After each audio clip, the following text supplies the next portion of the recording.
Amen. Good morning. My name's Will. I'm one of the pastors here. Like the record show, I'm really not bothered by this. I think this is lovely. I'm really thrown off by having to use Tiana's 21st century pulpit up here.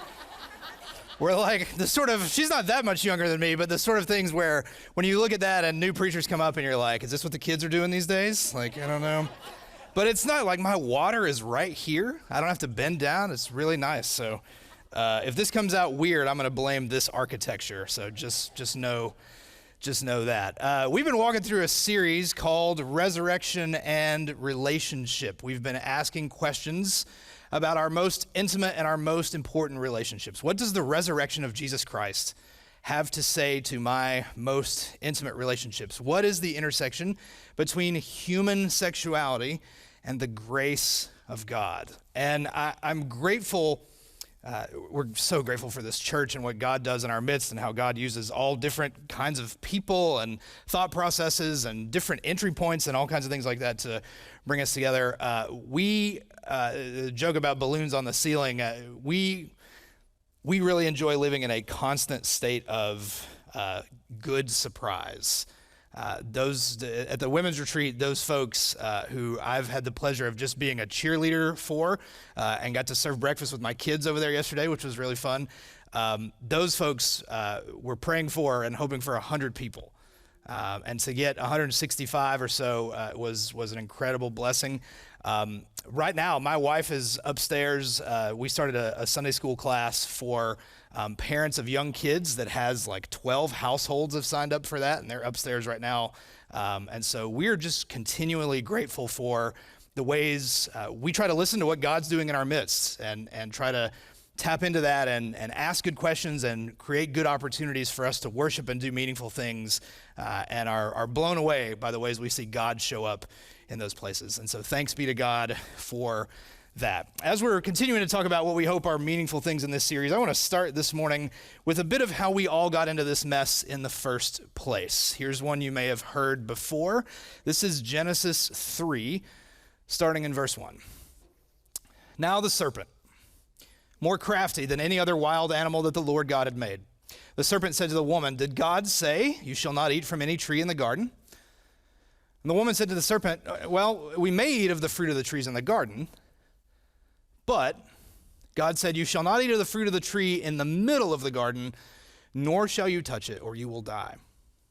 But the serpent said to the woman, 'You will not die. For God knows that when you eat of it, your eyes will be opened, and you will be like God, knowing good and evil.' So when the woman saw that the tree was good for food, and she saw that the tree was a delight to the eyes, she saw that the tree was to be desired to make one wise, so she took of its fruit and ate. She also gave some to her husband who was with her, and he ate. And the eyes of both were opened. They knew they were naked, and they sewed fig leaves together and made loincloths for themselves." Rule number 1 is do not talk to snakes. Some percentage of our troubles then and now could be avoided if we were just like, I'm sorry, I just don't talk to snakes.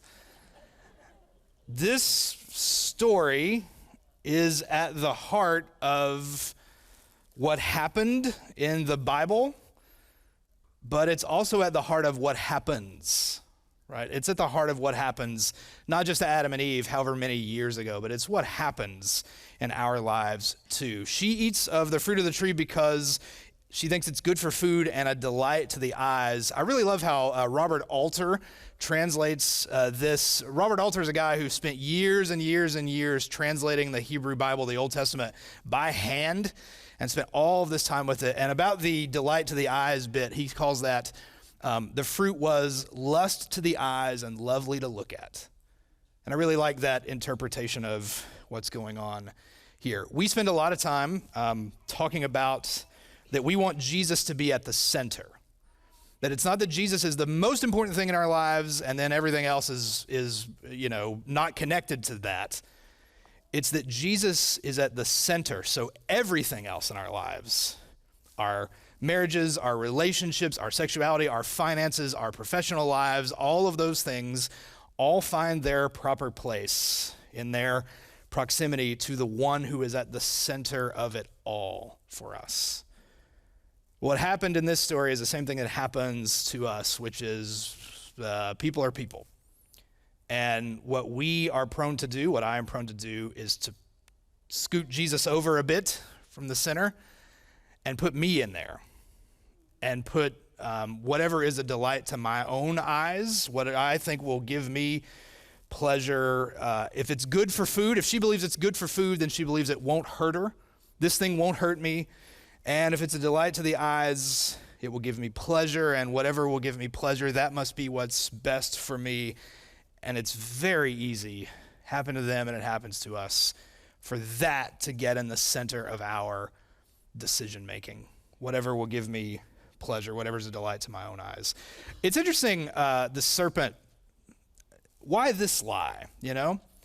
Because the serpent doesn't tell Eve, hey, God is secretly a cruel dictator, or God is a figment of your imagination, or any of those things. The serpent doesn't tell Eve, hey, if you eat this fruit, you'll get fantastical powers like flight or X-ray vision.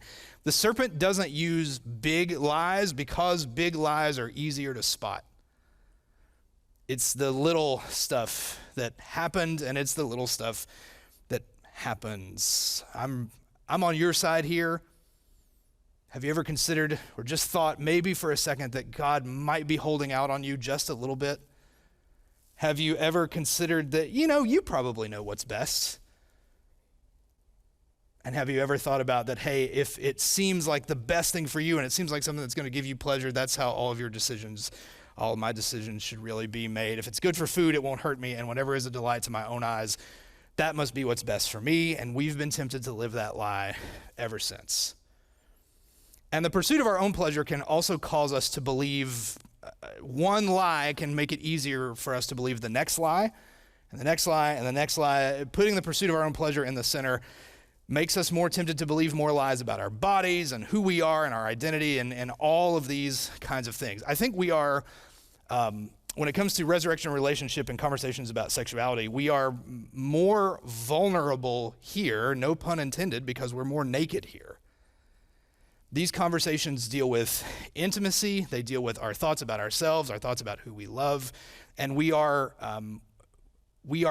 susceptible to harm in these ways, really unlike anywhere else, because we are called or created to be so intimate and vulnerable with each other. When they eat of the fruit, that's the first thing that goes, right? They were naked and unashamed.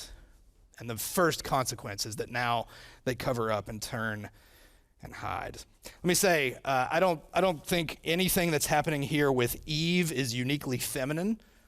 I don't think she eats the fruit of the tree because she's a woman. I don't think she eats the fruit of the tree because she's gullible. I don't think she eats the fruit of the tree because any other reason than she's a person. And she does what people do. She does what I do sometimes, which is put whatever's a delight to my own eyes in the center and try to make all of our decisions around that. So, like I said, maybe you heard that one before. That story gets the first word on a lot of things. And for many of those things, it should get the first word. It's the first word on sin. It's the first word on our need for grace. And our need for grace is incredibly important. But we want to be careful not to give it the first word on absolutely everything. This is Genesis 3. It's not Genesis 1. And there are things that happen in Genesis 1 that speak truth about human beings and about God that we shouldn't forget at the expense of Genesis 3. Things like, as we've talked about, that the first thing God says to people is be fruitful. That God creates us in men and women in his image and calls us good. And we're going to need some grace, no doubt. But none of those things originally get lost. What happens here, too, is this story often then leads to our first, or often becomes the first words on sexuality. You are sinful, you are broken, you are flawed, you are tainted, you are damaged, you are always going to make bad choices, you are all these other things. And I'm not sure that that's where that whole conversation should begin. I want to put on the screen, we've had it on the screen before in this series, this is the United Methodist language on human sexuality. We're going to look at this in full next week, but that language starts with, we affirm that sexuality is God's good gift to all persons. We call everyone to responsible stewardship of this sacred gift. We would affirm that it is most helpful, most healthy to start a conversation on human sexuality by affirming that this is something from God, something good, not something dirty, something that is in fact a gift, not, as we've talked about, not exclusively for procreation, but for something more, and that this is available to all persons. And our job is to be responsible stewards of this sacred gift. As we've said a lot in this series, it's a lot like money. If we believe that our resources are all a gift from God, it would be poor stewardship to say, God, I'm so grateful for everything you've given me. Now turn away while I go spend it on whatever I want. That's putting a delight to the eyes in the center of the decision making. We believe sexuality is from God and is good and is a gift and is for everyone, and it's our job to try to be good stewards of this sacred gift. So in a culture where shame can often speak loudest or first about our sexuality because we ate of the fruit of that tree, what might we say should also speak first or loudest, while also including our massively important need for grace in the story? Because when we're talking about sexuality, shame is actually one of the most shared human things that we have. At the start of this series, we asked you, what did you hear from your church growing up? Whether you were part of a church or not, what did you hear from the church growing up about human sexuality? And most of you said either we heard nothing, or we heard don't have sex until you're married and good luck with all the rest. And a couple of you pointed out, which I think is incredibly important, that there becomes a point where when we're young, the more our communities of faith excel at saying, don't have sex before you're married, don't have sex before you're married, don't have sex before you're married, don't have sex before you're married. Like, yeah, but what if you do? Even something that might be viewed as a good idea or a good command or whatever your thought on that, when we lead loudest with the command and don't leave any room for grace, there are incredible amounts of shame that can come and be heaped in from the church, whether on purpose or not, in those situations. Maybe that's something that's been shameful for you. Maybe it's abuse, ways in which this good gift was harmed that had nothing to do with you or your choices. Maybe it's divorce or separation. Maybe you're attracted to someone you've been told you shouldn't be attracted to and are not quite sure what Jesus thinks about that. Maybe you're one of the 28,000 people who are looking at pornography every second somewhere in the world. Maybe it's this or this no, or that no, or this or that, or whatever the case may be. How do we communicate our need for grace, our common human need for grace, in the midst of what can be common human shame about sexuality, but still have good news that this is a good gift from God, be the thing that speaks loudest to all of us? Let me say, one of the things we are really passionate about at Powell Church is that recovery is not just something we do. Recovery is part of who we are. We like to say we're all recovering from something. If you're struggling with any one or others of those things that we mentioned and want some more people to come alongside you in that, we've got a men's sexual integrity group that meets here on Thursday nights. Kelly or I would be more than happy to talk about additional resources that are available if you're walking through divorce, if you're walking through just questions, doubts, and struggles. I've mentioned before, if you're struggling with pornography, Covenant Eyes, covenanteyes.com is an incredible resource. I've had their software on my stuff, on my technology for years and years and years. It's an incredible resource for accountability. There are good tools available, and good tools get used best by good people coming alongside us to help us walk through those things. Man, we'd love to talk to you about any of those things. So the story is human beings are fallen and broken, and we're particularly vulnerable in our nakedness. And there's some things we feel like we want to say no to, but maybe we don't know how to say yes to grace well. or in the appropriate volume. So let's look at how Jesus deals with all this. This is Jesus in the Sermon on the Mount. This is Matthew 5, starting in verse 27. Jesus says, "You've heard it said, 'You shall not commit adultery.' But I say to you that everyone who looks at a woman with lust has already committed adultery with her in his heart." Often, what we, the church, lead with is, here's a list of things not to do. This is true for sexuality and true for all kinds of other things. Here's a list of things you shouldn't do if you're a Christian. If you can say no to those things, good job. You can pass as a Christian. You'll probably go to heaven, so on and so forth, that kind of thing. Jesus, and this is true of like just religion in general. Maybe a religion has to be built on, here are the things we say no to. Jesus, as we know, is about relationship. So Jesus in this section of the Sermon on the Mount says, hey, you've heard, in fact, it's a command. In fact, it's one of the big ones. In fact, it's one of the 10, thou shalt not commit adultery. You've heard that, which basically in that culture and context was understood as don't have sex with another man's wife, because in that culture and context, his wife was his property. You've heard don't have sex with another man's wife, which is not a command that is impossible to keep. But Jesus says, but I tell you, it's not about saying no to the one big thing and then you're good. These conversations are about our hearts, and then effectively they are about all of us. This in Matthew 5 is sandwiched between Jesus saying, you've heard it said, don't commit murder, but I tell you if you're angry with someone. And you've heard it said, thou shalt not bear false witness, basically don't lie under oath. But I tell you, is your yes, yes, and your no, no? Jesus takes commands that on their face are not that difficult to keep and says, no, this life is about our hearts, and it's about all of us. And in that all of us, if the idea here is it's not just about the actions we take, but it's about our hearts and the things that happen there, then here's something I can tell you absolutely, positively, for sure. There's a lot of messiness in this series, in this conversation. There's a lot of, well, some of us think this and some of us think that and all that stuff. But I promise you, here's something that is 1,000% true. You ready? Everybody's sexuality needs grace. Everybody. Everyone's sexuality is in need of grace. Everyone. Prostitutes and porn stars have a sexuality that is in need of grace. So do virgins. So do you. So do I.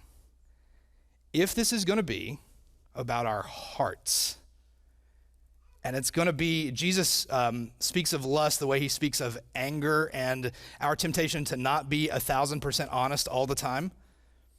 These are things we encounter every day, man. Temptations and struggles that we face every day. And Jesus, in the Sermon on the Mount, invites everyone into this conversation to say, hey, this thing that's happening here is not just about saying no to this isolated set of things and thinking that you're good. This life that I'm here for is about our whole lives, our hearts, the way we move in community, all those kinds of things. And it's been true from the beginning that if that's the case, we all need grace. All of us. There's inherent messiness in just the conversation as a whole. Because not only maybe you have this or this or this that might be attached to shame in the sexuality conversation, here's what else I'm willing to bet is a shared human experience. Did anybody have a sex ed class in elementary school when you left it, you were like, man, they answered all my questions. What a great job. I don't have any more questions about anything. Here in 5th grade, or whatever age you may have had a sex ed experience in public school like me or wherever you went to school, how many of us were like, that was just the best thing ever, like round of applause to whoever put that curriculum together? No? All right, let's try this one. How many of you, your parents, when they sat you down to give you the talk, you were like, Mom and Dad, what a fantastic job you just did. There's a separate conversation maybe to be like, did Mom and Dad say anything to me about that at all? Did Mom and Dad just I always got to make sure my parents are not here, right? My parents were like, here's a book. Let us know if you have questions. It's in like third grade. And let me share all of this to say, my kids are going to be in third grade soon. Do you think I've got no, man, we're all trying to figure this out together. And I'm pretty sure that none of us had a perfect experience, even from these are the people who love us. These are the people who love us more than anything. In our marriages, how many of us had just a pristine conversation with our spouse or future spouse when we were walking through that to be like, hey, I need to tell you about my stuff, and I want you to tell me about your stuff, and this is all going to be great and perfect and fine and not awkward at all. We human beings, God is so smart. God gives us this incredible gift and blessing, one of the best gifts that there is in life. Then it's but it's going to require vulnerability and humility and really great communication over a long period of time to try to live into the real fruit of what's been called here. And in the midst of all that messiness that you and I are still trying to figure out, one of the things I am most sure of is everyone's sexuality is in need of grace. Everyone. No matter who you are, no matter who you love, no matter how many times you've been divorced, no matter your no matters, everyone's sexuality is in need of grace. And sometimes as the church, it's even good news to get to this point, but then we stop and we leave out the incredibly important detail, which is, and grace is here, man. It's here. Everyone's sexuality is in need of grace, and good news, you've got it. I've got it. It's here. It's here. It's here. Everyone's sexuality is in need of grace, and the good news is it's here. As we close, here's how the New Testament speaks about the Old Testament. Here's how Paul in Romans speaks about the Genesis passage that we heard. Paul is comparing what happens with Adam. When you see trespass language, that's what happens with Adam and Eve compared to what we have in Christ. This is Romans 5 and verse 15. But the free gift is not like the trespass. Because if many died through Adam's trespass, much more surely have the grace of God and the free gift and the grace of the one man, Jesus Christ, abounded for the many. Watch as we go through this, the number of times you're going to see things like much more surely and abounded. Yep. The free gift is not like the effect of the one man's sin. For the judgment following one trespass brought condemnation, but the free gift following many trespasses brings justification. If, because of Adam's trespass, death exercised dominion through the one, much more surely will those who receive the abundance of grace and the free gift of righteousness exercise dominion in life through the one man, Jesus Christ. Therefore, just as one man's trespass led to condemnation for all, one man's act of righteousness leads to justification and life for all. Just as by the one man's disobedience, many were made sinners, so by the one man's obedience, many will be made righteous. When the law came in, the result was that trespasses multiplied, but where sin increased, grace abounded all the more. So that just as sin exercised dominion in death, so grace might also exercise dominion through justification, leading to eternal life through Jesus Christ our Lord. Everyone's sexuality is in need of grace, and that is exactly what we get. And grace and sin are not equals. You are not 51% forgiven. You are not 99% forgiven. Grace abounds much more surely. One of the biggest temptations in my life and my faith has been to believe that God is like an ATM machine. I think everyone in this room is old enough to know what an ATM machine is.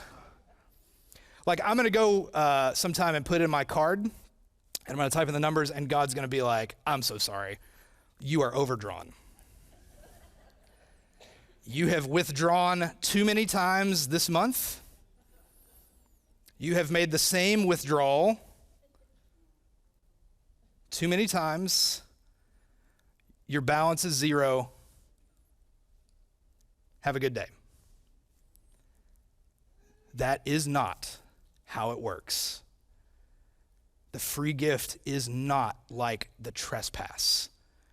What needs to speak loudest for us is grace, because it allows the thing that God does to speak louder than absolutely anything we could do. And this grace is not just here to forgive whatever needs to be forgiven in our past and to secure us the right place to go in the future, but it calls us into life here and now, today, so that by the grace of God is the only way that we might be able to pursue the kinds of good, healthy, growing, messy, naked covenant relationships that God created us for. To have versions of these conversations that are still far from perfect, but fruitful. Grace abounds. Here's how the Message uses those last 2 verses. All that passing laws against sin did was produce more lawbreakers. But sin didn't and doesn't have a chance in competition with the aggressive forgiveness we call grace. What does your church believe in? We believe in aggressive forgiveness, right? If we're going to be aggressive at anything as the church, sin didn't and doesn't have a chance in competition with the aggressive forgiveness we call grace. When it's sin versus grace, grace wins hands down. All sin can do is threaten us with death. That's it. But grace, because God is putting everything together again through the Messiah, grace invites us into life, a life that goes on and on and on, a world without end. Everyone's sexuality is in need of grace, everyone. And the good news is, that's exactly what we have.